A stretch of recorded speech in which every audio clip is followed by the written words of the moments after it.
Doon sa aking last post, mga bossing, etong na-detect ko, na-notice ko dito na nagka-problema.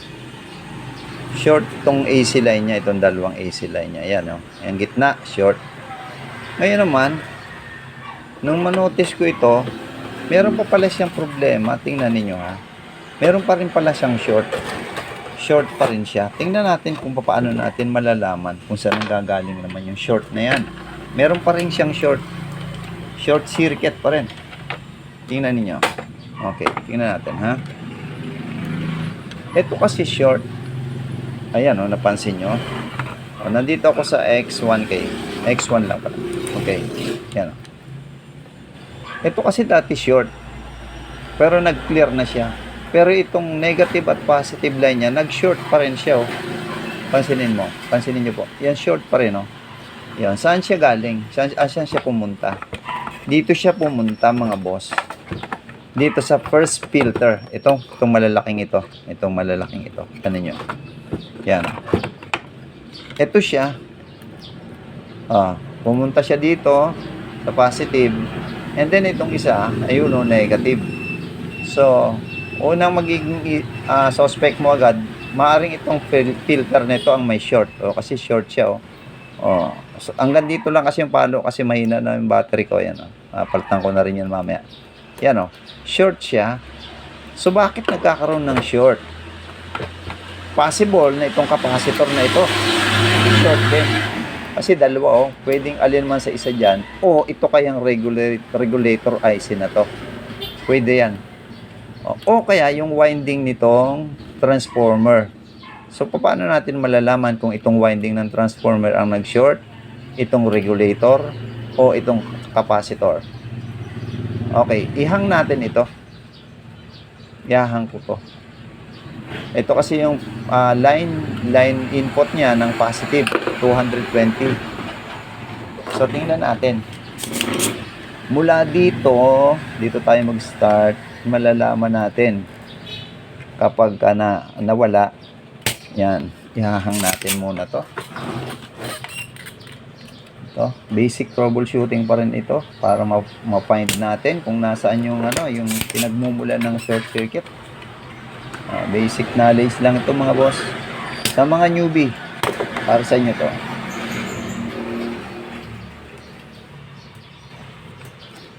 Okay.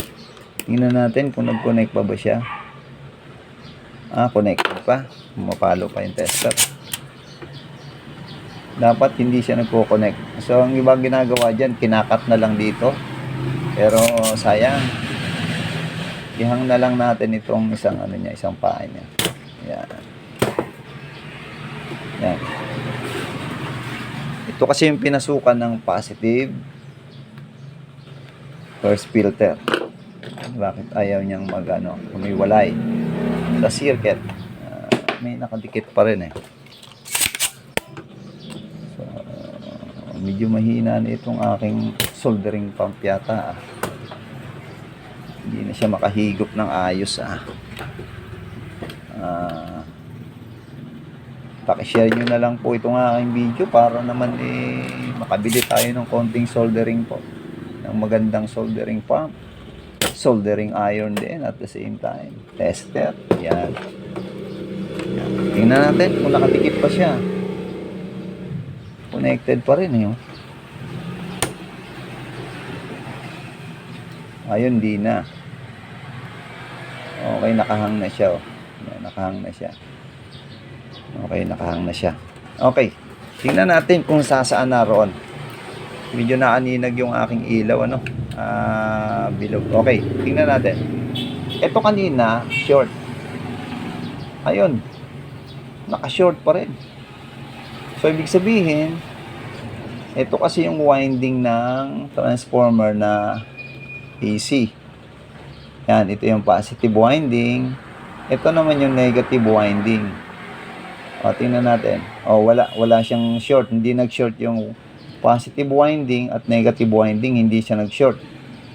So, ibig sabihin, ligtas na itong sa ating pagto-troubleshoot, itong regulator, ligtas na to. Dito ngayon tayo babalik. Tingnan natin dito sa first filter. Meron siya. Okay, meron siya. Yan, oh. Nakikita nyo ito, may diode siya, oh. Yan, oh. Meron siyang diode. Okay, focus ko lang, ha. Possible na ito.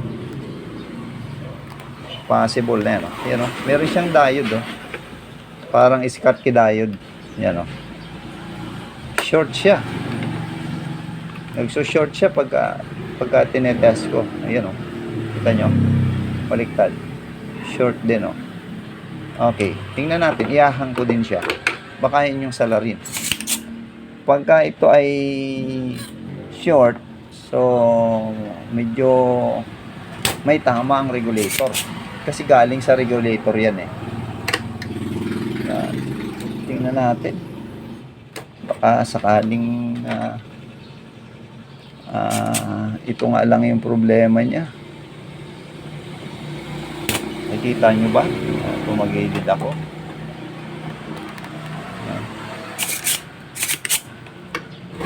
Meron siyang short line. Okay. Tingnan natin kung nakahang na siya.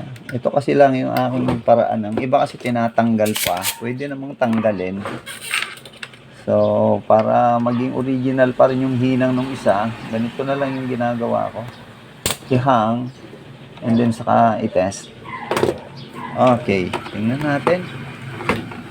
Kung okay, balik ko siya sa ayan. Tingnan ko nga kung good.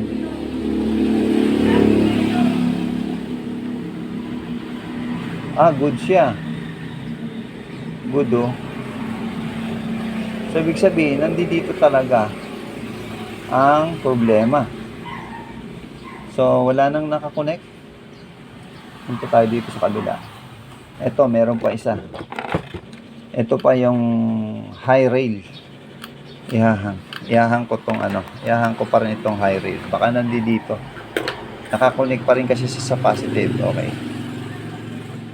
Ihang ko rin itong dalawa. Tanggalin ko muna. Okay, ito mga boss, naihang ko na siya. Tingnan niyo. Naihang ko na siya. Oh, pansin niyo siya. Okay, focus ko lang konti.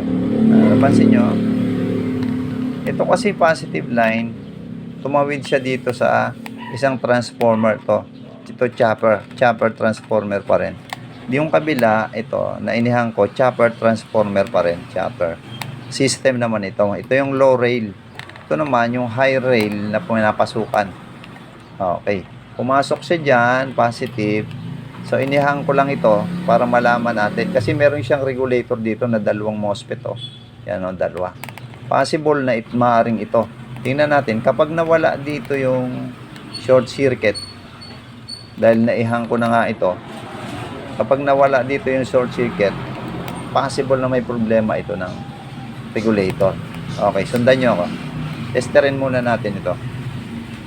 Pag nawala dyan yung short circuit, okay, tingnan natin, ha. Okay.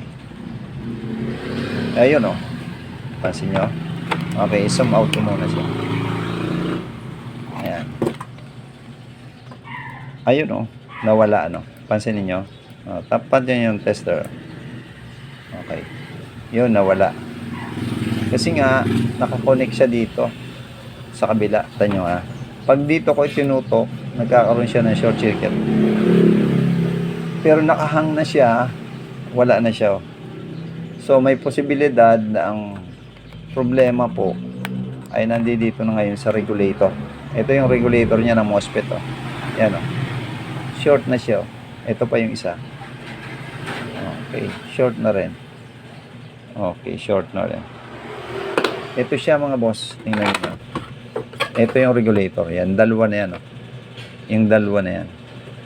Yan ang regulator na short na. So, ito na ang magiging dilemma natin. Na-resolve natin itong diode, bridge, doon. So, meron pa rin. Ito naman ang problema. Yan. Titingnan ko muna kung anong value niya at papalitan.